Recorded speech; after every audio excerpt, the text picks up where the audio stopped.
Nos han cambiado de nuevo las coordenadas. Esta semana nos tocaba presencial, pero las autoridades giraron la disposición de que pues tenemos que trabajar como grupo uno en forma virtual. Y aquí estamos pues para trabajar y cumplir con nuestro deber de impartir nuestras clases y le vamos a dar pues seguimiento a la última clase donde específicamente nos quedamos sin antes pues hacerles algunos recordatorios o asistencia de entrada. Y al final pues de la clase, que voy a hablar 50 minutos sin interrupciones, ya que esperamos que pronto volvamos a lo presencial y podamos de alguna manera ahí aclarar dudas, pero para poder avanzar en los temas del programa, pues vamos a usar esa dinámica de no interrupciones, 50 minutos, y al final, pues vamos a tener dos preguntas en Google Meet que usted deberá de contestar y esa será pues su asistencia de salida. Yo creo que a esas alturas ya nos entendemos muy bien en la forma de trabajar, tanto virtual como lo hemos hecho presencialmente, ¿verdad? Entonces, le voy a pedir de favor a Paola que nos proyecte la diapositiva puntual donde nos quedamos para ir retomar el tema y ahí pues empezar la clase del día de hoy. Muy bien, estamos ahí, sí, justo. Estamos hablando de la jurisdicción, ¿verdad? Pero recordemos, porque es bueno recordar. No sé si tenemos imagen, me indica Paola. No, no se ve su imagen, licenciado. Bueno, vamos a trabajar de todas maneras ahí. Algo quizá pasó eh, con la tecnología, pero pues usted ponga atención, aunque no me mire, ¿verdad? Y vamos a continuar justo en esa diapositiva, pero recordando, les decía, que estudian la teoría general del proceso, ¿verdad? Eso que no se les olvide, la ciencia que estudia el proceso, estudia la acción, la excepción, que la hemos dejado en paréntesis, la jurisdicción, que es el tema que desarrollamos en la clase anterior, la competencia, todas las actitudes del demandado y toda la actividad jurisdiccional del Estado. Entonces recordemos que la jurisdicción es la potestad que tiene el Estado de Guatemala de administrar justicia por medio de los órganos jurisdiccionales, ¿verdad? De los tribunales. Y eso lo encontramos regulado en el artículo 203 de nuestra Constitución Política de la República de Guatemala. Vamos a tratar de ir avanzando. Siguiente diapositiva, creo que nos aparecen elementos, poderes, facultades de la jurisdicción. Exacto. Recuerden de que todo esto es un repaso de lo que usted tuvo que ver en tercer semestre en teoría general del proceso. Pero sin este recordatorio, sin este reforzamiento, no tendríamos éxitos ni en procesal civil 1, ni en el 2, que es en octavo semestre, ni en procesal laboral, ni en procesal penal, ni en procesal administrativo. Porque la teoría general del proceso en una sola palabra lo estudia todo, ¿verdad? Pero aquí tenemos los elementos, se lo pueden preguntar como poderes de la jurisdicción, elementos de la jurisdicción, facultades de la jurisdicción. Lo vamos a decir así fácil, de la manera como está en la diapositiva. Notio, que quiere decir conocer, este es un primer poder de la jurisdicción. Vocatio, que es convocar, ahí está, pues hay error en la diapositiva. Le hemos pedido favor a Paola que siempre nos haga el favor de de revisar, pero siempre se nos va a ir algún teclazo, algún error, ¿verdad? Luego el judicium, que es juzgar, el coertio, que es obligar, y el executio, que es ejecutar, pero ahí lo estamos respondiendo de una manera muy sencilla y fácil. En un examen privado se responde, ¿verdad? Licenciado, los poderes, facultades o elementos de la jurisdicción son el notio, que es el poder o facultad que tiene el juez de conocer determinado asunto. El vocatio, que es el poder o la facultad que tiene un juez de convocar a juicio. Judicium, que es el poder o facultad que tiene un juez para juzgar. El coertio, que es el poder, facultad o elemento de la jurisdicción que tiene un juez para obligar a ir a juicio. Y executio, ¿verdad? Que es el elemento, poder o facultad que tiene un juez para ejecutar, para hacer cumplir una sentencia, ¿verdad? En palabras sencillas, notio, que está en latín, conocer, vocatio también está en latín, convocar, judicium en latín, que quiere decir juzgar, y coertio, obligar, executio, ejecutar. Para que lo entendamos, pasemos a la siguiente diapositiva. Yo comparo la jurisdicción con un enorme pastel. Vamos a pensar, ¿verdad? En mi analogía, ¿verdad? Que pareciera cursi, pero yo sé que va a entender. Vamos a suponer que hoy a todos en la clase los hemos invitado a comer de un enorme pastel, así como lo dice la diapositiva. Y voy a escoger a tres personas, tres alumnos, tres estudiantes, y a uno le voy a dar un pedazo de pastel penal, a otro le voy a dar un pedazo de pastel civil, y a otro le voy a dar un pedazo de pastel laboral, ¿verdad? Los tres tienen un pedazo de pastel, ¿verdad? Y el encargado de repartir ese enorme pastel, que es la jurisdicción, anote, ¿verdad? Es la Corte Suprema de Justicia, ¿verdad? Pero esto es una analogía. Lo que hice fue que a un alumno le di jurisdicción penal, a otro alumno le di jurisdicción civil y a otro alumno le di jurisdicción laboral. Entonces lo estoy convirtiendo a este primer alumno en un juez del ramo penal. Al otro alumno lo estoy convirtiendo en un juez del ramo civil. Al otro alumno en un juez de lo laboral. Si se dan cuenta, los tres tienen jurisdicción, ¿verdad? Pueden administrar justicia, ¿verdad? Que es el poder que tiene el Estado de administrar justicia, solo que lo hace a través de los tribunales, de los juzgados, de los jueces, de la Corte Suprema, ¿verdad?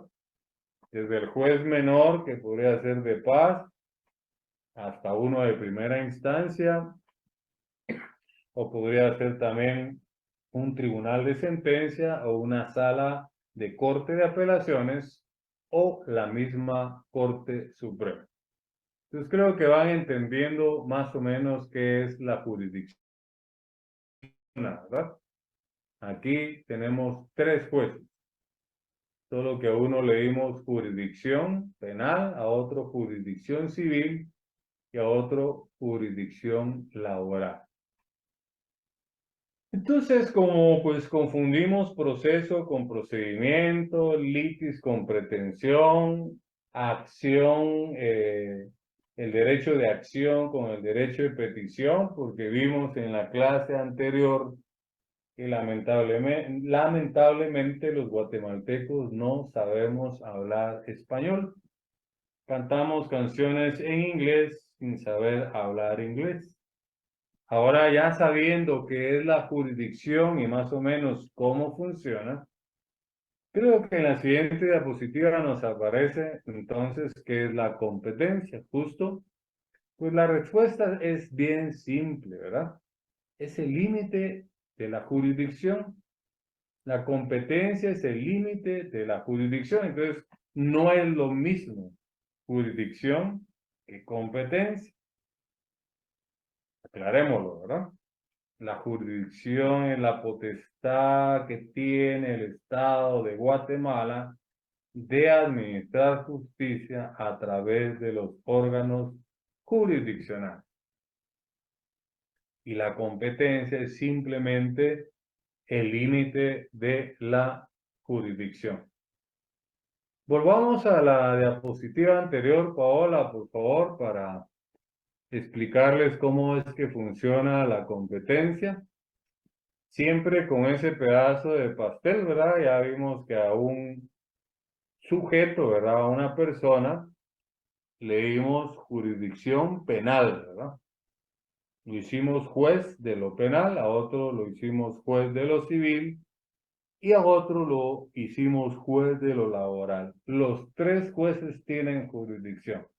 Los tres jueces tienen los 5 elementos de la jurisdicción, que es el notio, vocatio, judicium, coertio, executio, ¿verdad?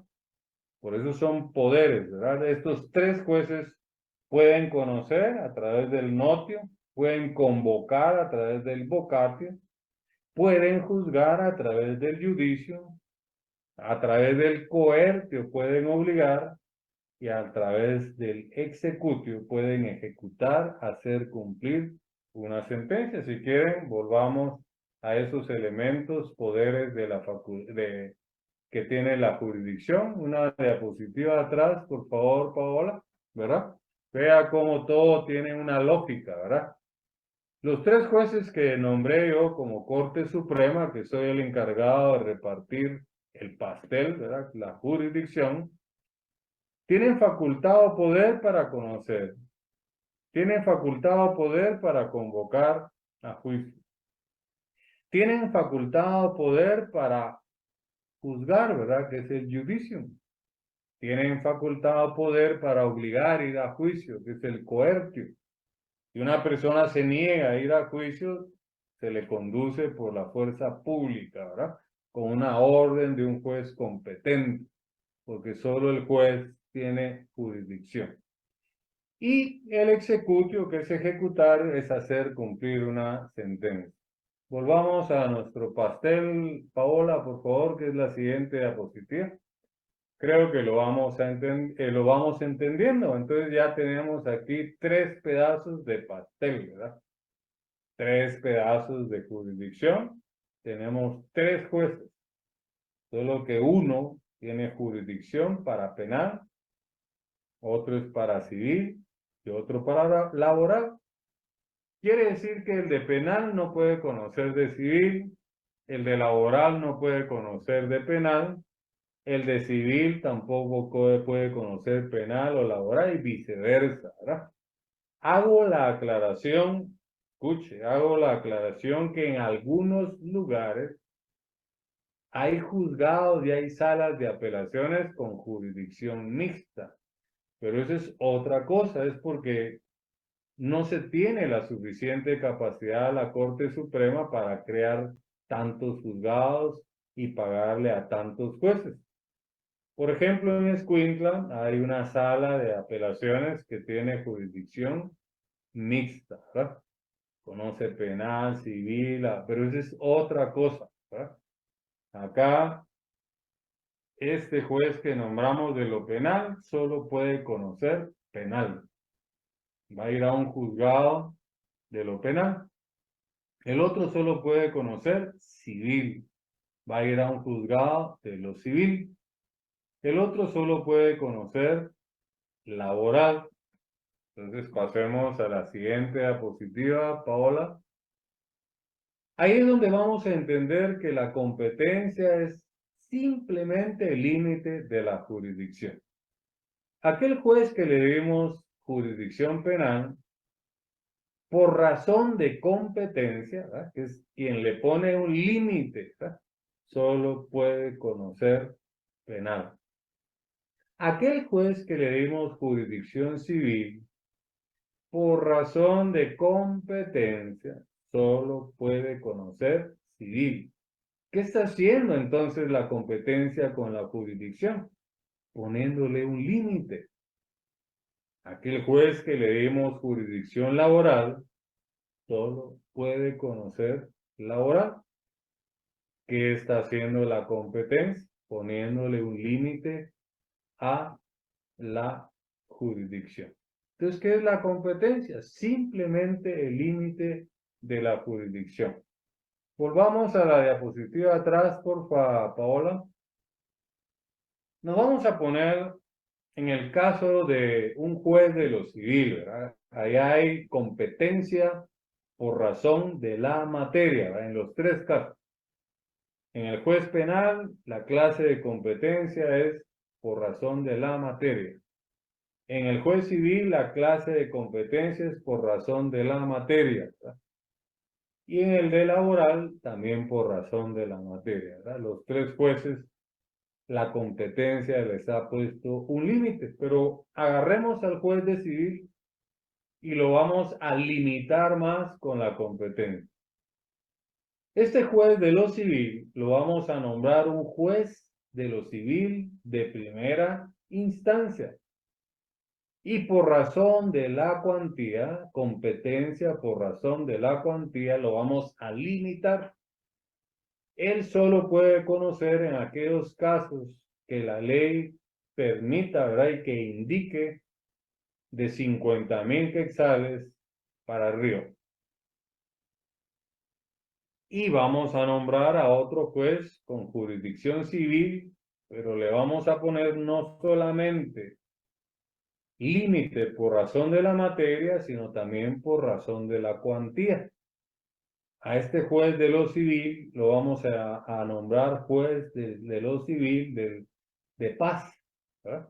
Y por razón de la cuantía, solo puede conocer de 1 hasta 50,000, ¿verdad? Estamos hablando aquí en la ciudad capital. Esa es una regla de competencia. Ya hemos hablado de 2, ¿verdad? Por razón de la materia. Y ahorita estamos hablando por razón de la cuantía, ¿verdad? Este juez que tiene jurisdicción, que la competencia por razón de la materia solo puede conocer civil, pero como es un juez de primera instancia, no solo tiene por razón de la materia civil, sino por razón de la cuantía un límite, ¿verdad? El de primera instancia solo puede conocer de 50,000 quetzales hacia arriba, ¿verdad?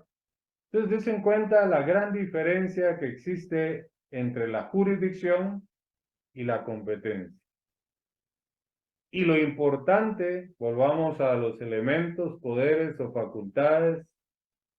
Lo importante, si a un juez le faltara un solo poder, un solo elemento, entonces no sería juez. Imagínense un juez sin el poder de conocer, no es juez. Luego, un juez que le diga, mire, voy a presentar una demanda, cite al demandado, no puede usted. Entonces no es juez. Tiene que tener ese vocatio, ese poder de convocar.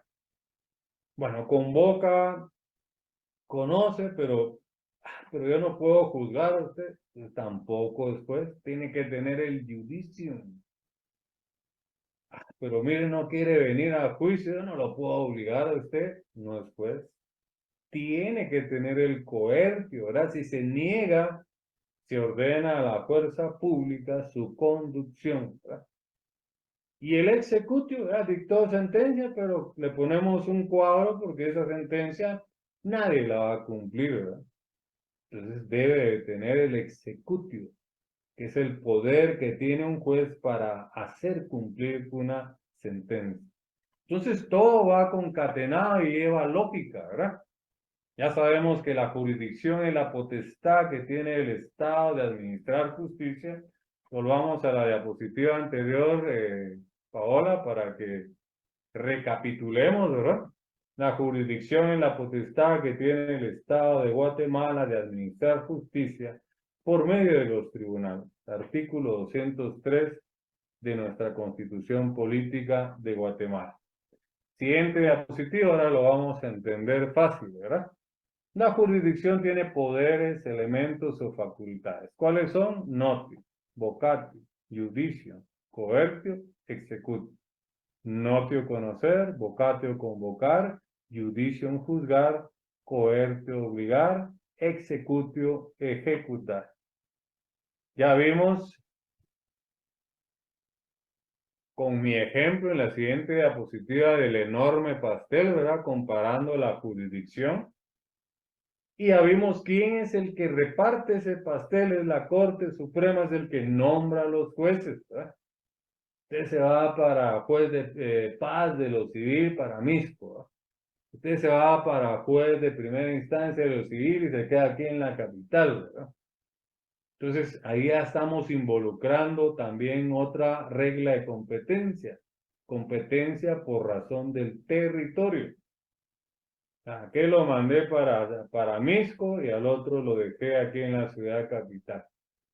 Entonces ya vimos tres reglas de competencia. Por razón de la materia, se le puede poner un límite a la jurisdicción. Por razón de la cuantía, se le puede poner un límite a la jurisdicción. Y por razón del territorio, también se le puede poner un límite a la jurisdicción. Siguiente diapositiva.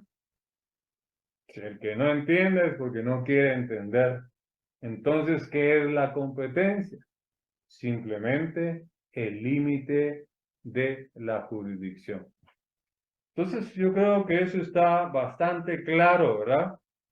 Y partimos de qué es lo que estudia la teoría general del proceso. Vea la importancia de esa teoría general del proceso.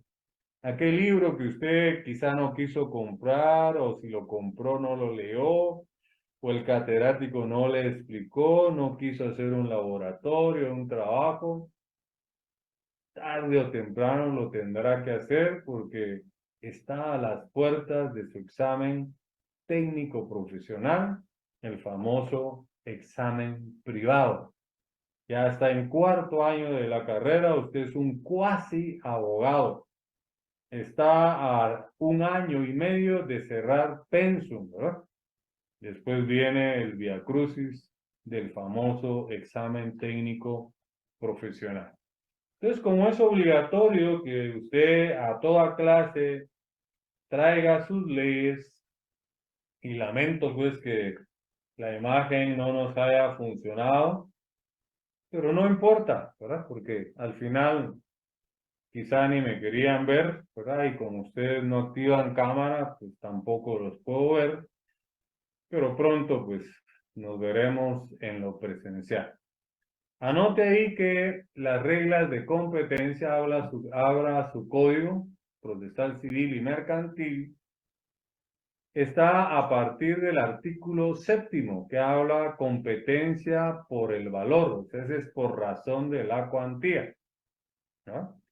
Luego dice el 8, determinación del valor, ¿verdad? Ese se integra con el 7.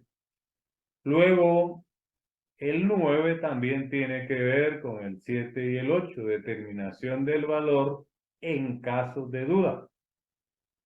Y el 10 también dice asuntos de valor indeterminado, ¿verdad? Porque hay juicios de valor indeterminado. Un ejemplo de un juicio de valor indeterminado es el divorcio.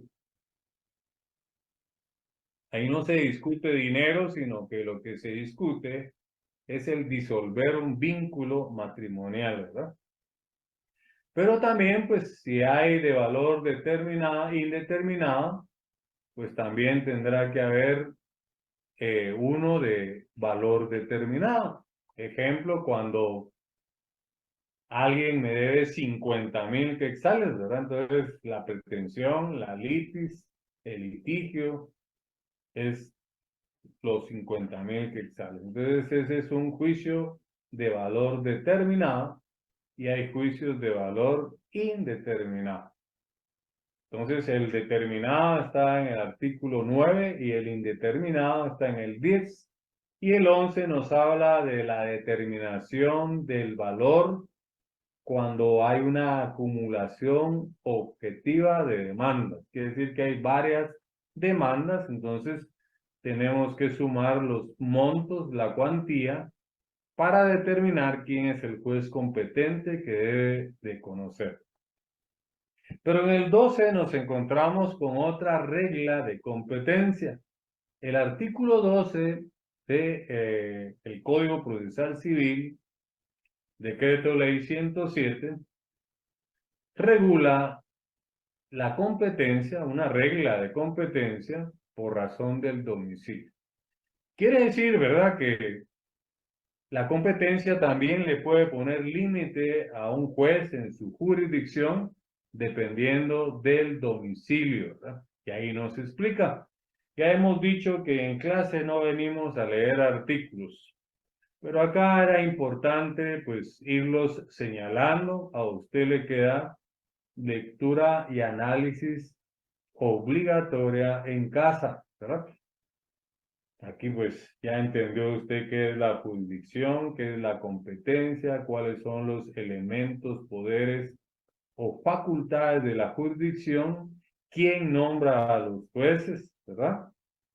Cómo es que funciona esa diferencia entre jurisdicción y competencia. Y ahorita estamos analizando las reglas de competencia y vea lo importante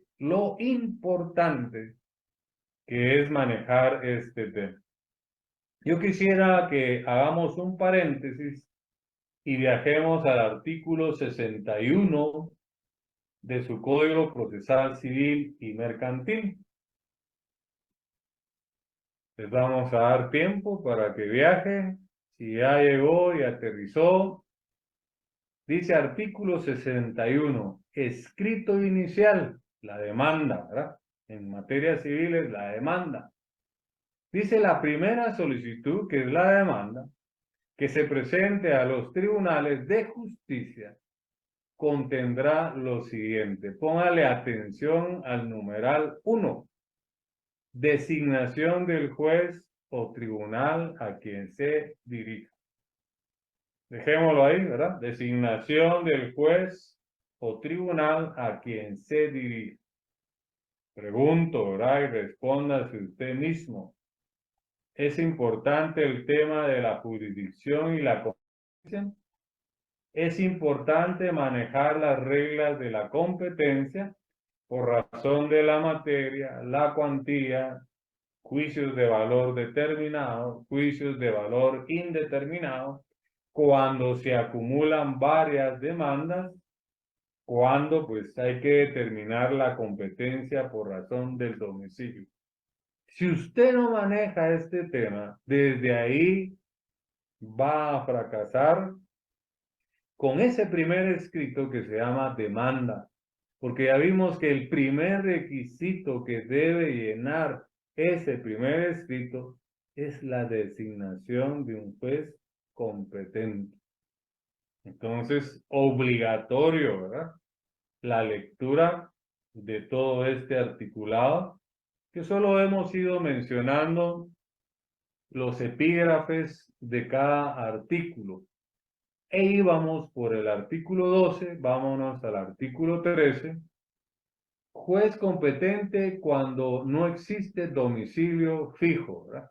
Ahí hay otra regla de competencia. 14. Competencia por domicilio constituido. Ahí hay otra regla de competencia. 15. Competencia en la acumulación subjetiva. Hay otra regla de competencia.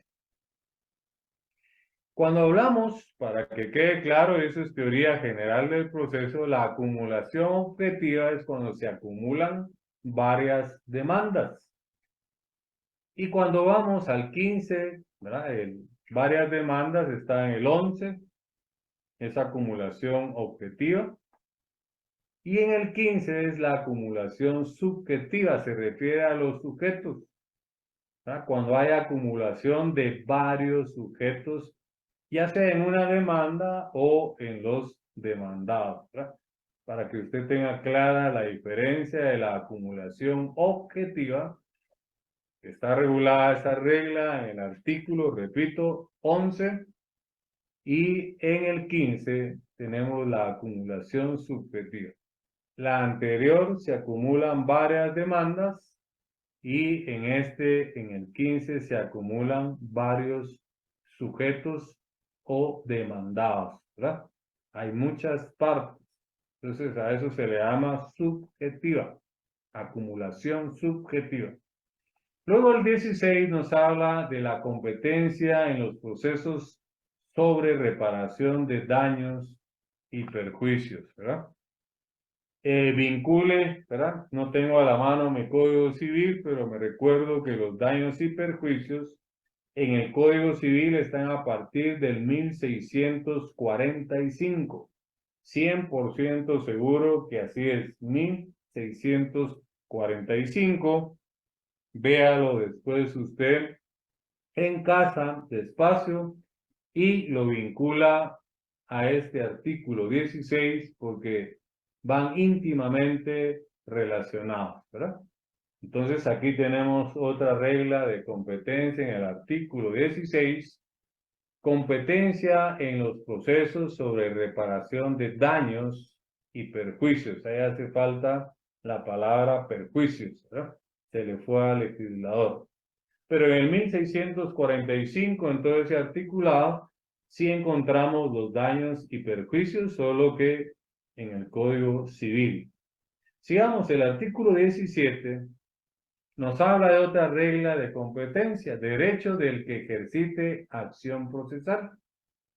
Leámoslo, ¿verdad? Para que lo entendamos. El demandante, o sea, el actor, en toda acción, que ya sabemos, el derecho de acción y la acción procesal, aquí dice acción personal, tendrá derecho de ejercitar su acción, ¿verdad?, ante el juez del domicilio del demandado. Entonces hay un mix ahí que también nos involucra competencia por razón, no solo de la acción personal, sino también del domicilio del demandado. Luego nos vamos al 18 y hay otra regla de competencia por la ubicación de los bienes inmuebles. Lo voy a explicar.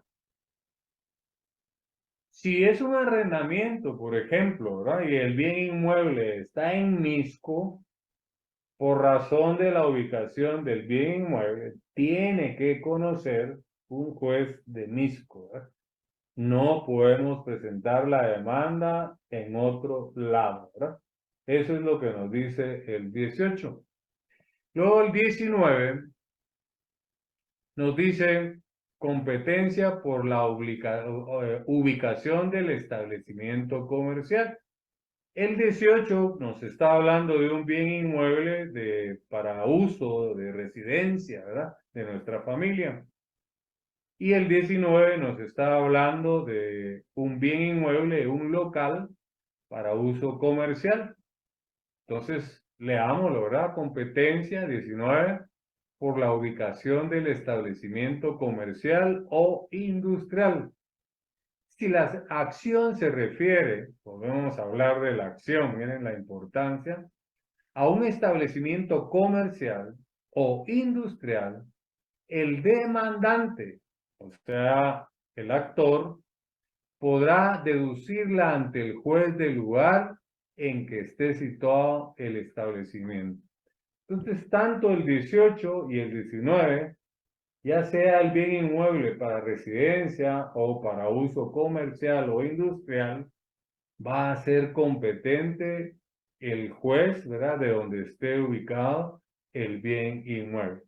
Pensemos que rentamos un local a X persona en Misco y ya lleva varios meses y no quiere pagar la renta ni desocupar.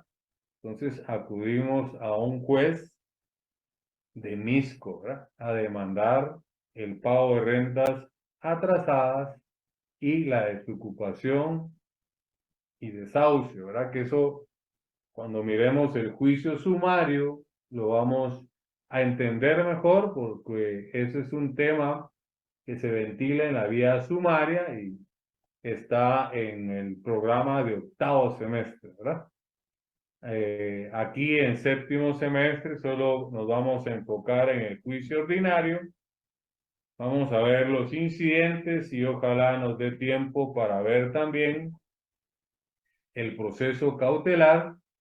Y ya en el octavo semestre nos vamos a ubicar en el juicio oral, que está en el 199, en el juicio sumario, que está en el 229, en los juicios de ejecución, que empiezan en el artículo 294, y también, si vemos el proceso cautelar, empieza en el artículo 516, y si miramos, nos da tiempo este semestre, si no lo abordamos en el próximo, el trámite de los incidentes, pues vamos a aplicar supletoriamente la ley del organismo judicial del artículo 135 al 140. Si se dan cuenta, todo esto son insumos para procesal civil, también pueden aplicarse en penal, laboral, administrativo, etc. Pero ahorita en lo que nos compete es en materia civil, ¿verdad? Entonces ya analizamos del séptimo hasta el 19, miremos qué dice el 20, estamos viendo reglas de competencia para poder acudir al juez competente, que es el primer requisito que nos da el artículo 61, determinar el juez competente. Si no manejamos esto, desde ahí nuestra demanda va a fracasar. El artículo 20 nos habla de otra regla de competencia. Competencia en acciones de naturaleza varia, ¿verdad? Aquí es cuando, pues, por alguna razón no tenemos claro quién debe de conocer. Entonces, se lo hacemos ver al juez, leamos el artículo. Si la acción se refiere a bienes inmuebles y de otra naturaleza a la vez, es juez competente el del lugar donde se encuentren los primeros, ¿verdad? O sea, atrae. Si hay varios inmuebles, pero el que atrae, ¿verdad? Digo varios inmuebles ubicados en distintos lugares, el que atrae es el primero, ¿verdad? Si el primero está ubicado en Misco, va a ser competente el juez de Misco, ¿verdad? Artículo 20.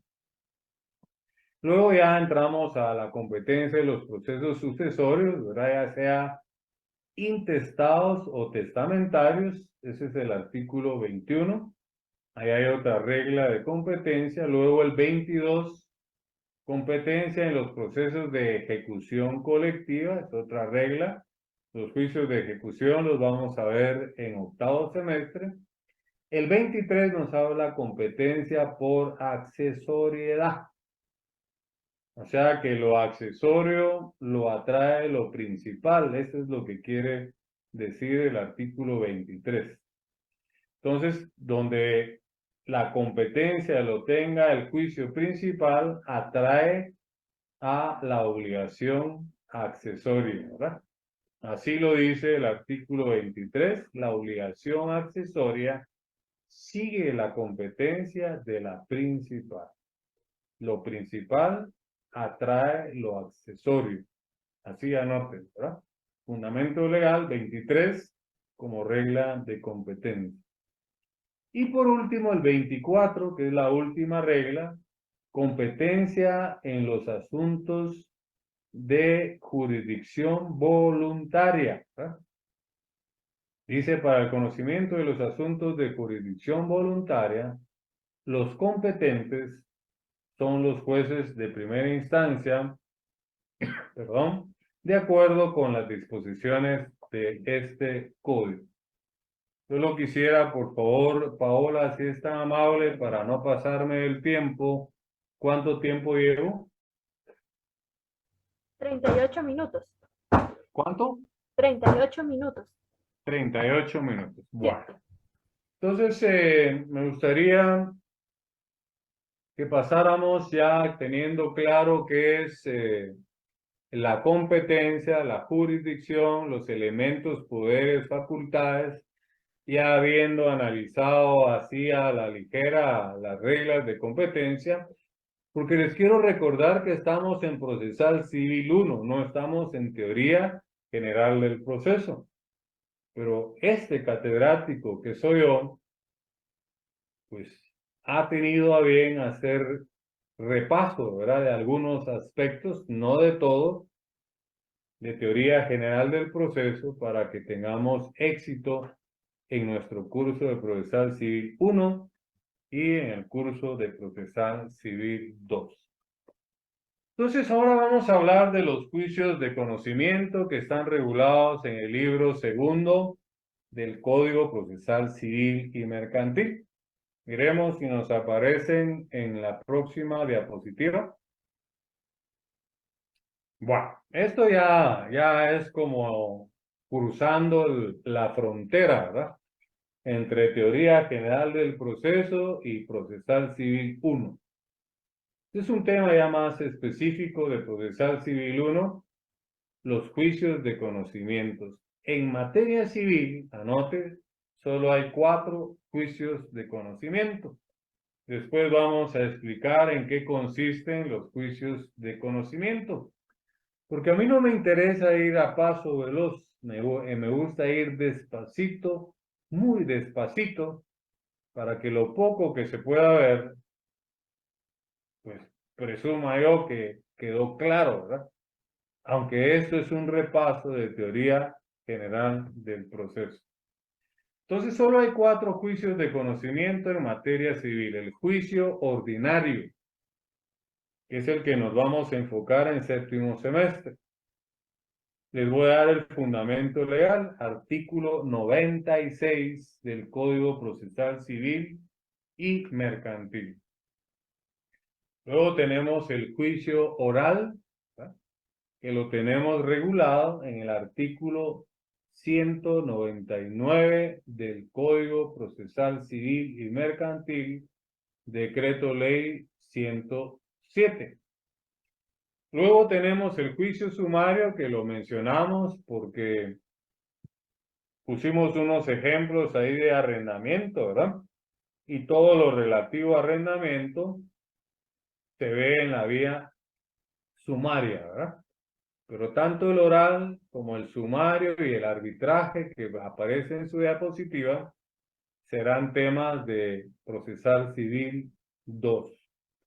Entonces, repito, el juicio ordinario en el artículo 96, el juicio oral en el artículo 199, el juicio sumario en el artículo 229 del Código Procesal Civil y Mercantil.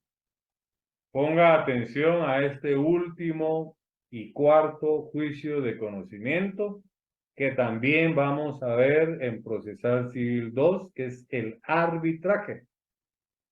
Y quiero que anote que todo lo que está regulado, anote, todo lo que está regulado en el libro segundo del Código Procesal Civil y Mercantil, Decreto Ley 107, está derogado. Voy a repetir, por si alguien se quedó atrás. Todo lo que está regulado en el libro segundo del Código Procesal Civil y Mercantil, Decreto Ley 107, está derogado. Hay una ley de arbitraje, ¿verdad? Hay una ley de arbitraje. Pero ahorita solo nos interesa saber que en materia civil hay 4 juicios de conocimiento. En nuestra próxima clase vamos a explicar qué son los juicios de conocimiento. Y ya les dije que en este semestre nos vamos a enfocar principalmente en el juicio ordinario, regulado en el artículo 96 del Código Procesal Civil y Mercantil. En nuestra próxima clase, Paola, pues nos quedamos puntual, clase virtual, ¿verdad? Porque presencial la estamos llevando de otra manera. Y si surgen dudas, pues para eso también sirven las clases presenciales y así me permite a mí avanzar en 50 minutos en el tema que estemos desarrollando en las clases virtuales. Entonces, que se le quede o apunte, Paola, en esta puntual diapositiva. Y pues ya hemos concluido y solo restaría que pues Paola suba el formulario Google Meet con 2 preguntas para que su respuesta sirva como asistencia de salida del día de hoy. Entonces, no me resta más, ¿verdad?, que agradecerle su amable atención y ojalá pues pronto nos volvamos a ver en lo presencial. Entonces, gracias Paola por tu apoyo.